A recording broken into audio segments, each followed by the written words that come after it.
క్రీస్తు నామంలో అందరికీ శుభాభివందనములు తెలుపుకుంటూ, ఈరోజు మార్పు అనే విషయంలో కొన్ని విషయాలను మీతో పంచుకుందామని ఆశ కలిగి ఉన్నాను. వీడియోని చివరి వరకు చూడండి. దాని ద్వారా కొంతమందైనా మారితే అది దేవునికి మహిమకరంగా ఉంటుంది. ముఖ్యంగా నేను గత కొన్ని సంవత్సరాల నుంచి అనేక వీడియోలను చూస్తూ ఉన్నాను. దానిలో హిందువులు క్రిస్టియన్స్ హిందువులు ఒకరినొకరు విమర్శించుకుంటూ డిబేట్స్ పెడుతూ ఉన్నారు.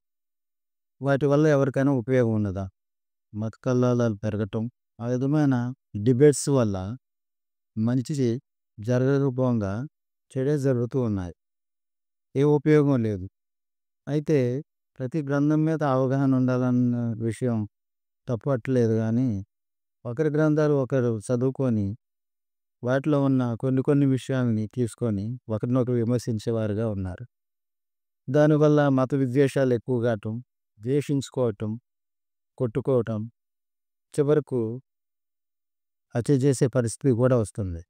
ఎందుకంటే ఎవరైనా కానీ మత మాడ్యూలు కొట్టుకుపోయేవారి ఆలోచన విధానం అదే విధంగా ఉంటుంది. కాబట్టి దయచేసి నేను మాట్లాడే మాట తప్పుగా భావించకుండా అర్థం చేసుకోవాలని కోరుకుంటున్నాను.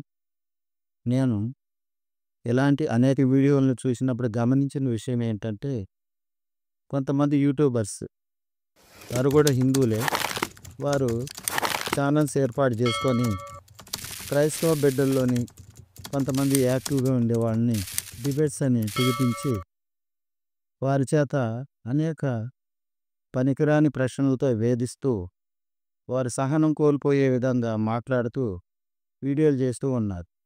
తర్వాత అసలైన ట్విస్ట్ అక్కడే ఉన్నది. ఎందుకంటే ఆ వీడియోలు చేసేటప్పుడు మన బ్రదర్స్ ధాటిగా సమాధానాలు చెప్తూ ఉన్నారు ప్రతిదానికి. అప్పుడు మనం వాటిని చూసి చాలా సంతోషిస్తూ ఉన్నాం, మంచి మంచి కామెంట్స్ పెడుతూ ఉన్నాం. అంతవరకు బాగానే ఉంటుంది. కానీ తరువాత ఒక ప్రణాళిక ఏర్పాటు చేస్తారన్నమాట. ఆ ప్రణాళికలో భాగంగా మన క్రైస్తవ బిడ్డలైన వారి వీడియోలను తీసుకొని వాటిలోని అంటే దేవుళ్ళకి వ్యతిరేకంగా మాట్లాడిన కొన్ని క్లిప్పింగ్స్ని రెడీ చేసుకుంటారు.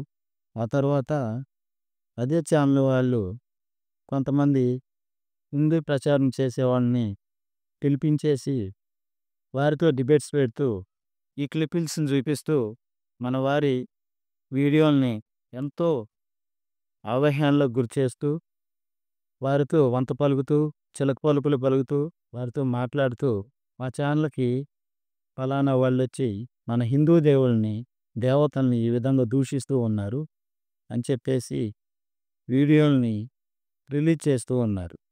ఆ thumbnails చూస్తేనే ఎంతో భయంకరంగా ఉంటాయి. వాస్తవానికి అక్కడ జరిగిన విషయాలు కొన్ని మాత్రమే ఉంటాయి. ఇక్కడ వీళ్ళు పెట్టే వీడియో క్లిప్పింగ్స్లో ఇంకా మసాలా దట్టించి హిందువులకి బాగా కోపం వచ్చే విధంగా వీడియోలను చేస్తూ రిలీజ్ చేస్తూ ఉన్నారు. అయితే ఆ విషయం వారి విజ్ఞతకే వదిలేద్దాం. ముఖ్యంగా ఇలాంటి డిబేట్స్ మన వాళ్ళు పోవటం వల్ల ఉపయోగం ఏమైనా ఉందా ఒకసారి అర్థం చేసుకుందాం. అంతేకాకుండా వారి గ్రంథాన్ని వీళ్ళు, వీరి గ్రంథాన్ని వాళ్ళు చదువుతూ ఉన్నారు, మంచిగానే ఉంది. ప్రతి గ్రంథం మీద జ్ఞానం కావాలని కోరుకోవడంలో తప్పులేదు, కానీ వాటిలో కొన్ని విషయాలను వ్యక్తపరుస్తూ ఎత్తి చూపిస్తూ ఒకరినొకరు దూషించుకుంటూ ద్వేషించుకుంటూ వీడియోలు పెడుతూ ఉన్నారు. దానివల్ల హిందూ క్రైస్తవుల మధ్య భేదాభిప్రాయాలు ఏర్పడుతూ ఉన్నాయి. అందువల్ల నా సలహా ఏంటంటే, మన క్రైస్తవ బిడ్డలైన వారు వాళ్ళ ఛానల్కి పోయి ఎందుకు డిబేట్స్ చేయాలి? ఆ డిబేట్స్ చేయటం వల్ల ఉపయోగం ఏముందా? ఆ డిబేట్స్ చేయటం వల్ల ఉపయోగం లేకపోగా వాళ్ళ రేటింగ్ కోసం లేనిపోని ప్రశ్నలు అడిగి విసిగించి చక్కగా డబ్బులు దండుకుంటూ ఉన్నారు. అందువల్ల నేను చెప్పేది ఏంటంటే, ఈ మత సంబంధమైన డిబేట్స్ మరీ పనికిమాలినమైన ఈ మత సంబంధమైన డిబేట్స్ వల్ల ఎవరికి ఉపయోగం లేదు. ఇంకా ఒకరినొకరు అర్థం చేసుకోకపోగా ద్వేషించుకునే పరిస్థితి వస్తుంది. కాబట్టి మన క్రైస్తవ బిడ్డలు ముందు ఈ డిబేట్స్కి వెళ్ళొద్దని చేతులెత్తి వేడుకుంటున్నాను. దానివల్ల చాలా మైనస్‌లున్నాయి. మనం ఆగినంత మాత్రాన వాళ్ళు ఆగుతారని ఆశించొద్దు. వాళ్ళు అదే విధంగా నెగెటివ్‌గా క్రైస్తవుల మీద వీడియోలు చేస్తూ ఉంటే, ఎవరైతే ఆ విధంగా వీడియోలు చేస్తున్నారో వారి మీద మనం గాదు, హిందూ సోదరులే తిరగబడే పరిస్థితొస్తది. అందువల్ల మనం ఓపిక బట్టి సహనంతో ప్రభువు మనకు నేర్పింది ఓర్పు, నేర్పు, సహనం. దాన్ని మనం మర్చిపోవద్దు. ఏ విషయంలోనూ మనం తొందరపడి నిర్ణయాలు తీసుకోవద్దు. ఈ డిబేట్స్ వల్ల మనకు చాలా ఇబ్బందికరమైన పరిస్థితులొస్తున్నాయి. అందువల్ల దయచేసి అర్థం చేసుకొని ప్రతి ఒక్కరూ సహకరిస్తారని ఎంతో నమ్మకంతో, ఆశతో ఈ వీడియోని చేస్తూ ఉన్నాను. ఈ వీడియోపై మీ స్పందన తెలియపరచండి. తప్పనిసరిగా ప్రతి ఒక్కరూ మారుతారని భావిస్తున్నాను. నా ఈ మాటల వల్ల కొంతమందైనా మారితే అది దేవుడికి మహిమకరంగా ఉంటుంది. నా వీడియోని లైక్ చేయండి, షేర్ చేయండి. షేర్ చేయటం వల్ల అనేక మందికి ఈ విషయం తెలియపరచడం జరుగుతుంది. నా ఛానల్ని సబ్స్క్రైబ్ చేసుకోండి, బెల్ ఐకాన్ నొక్కండి.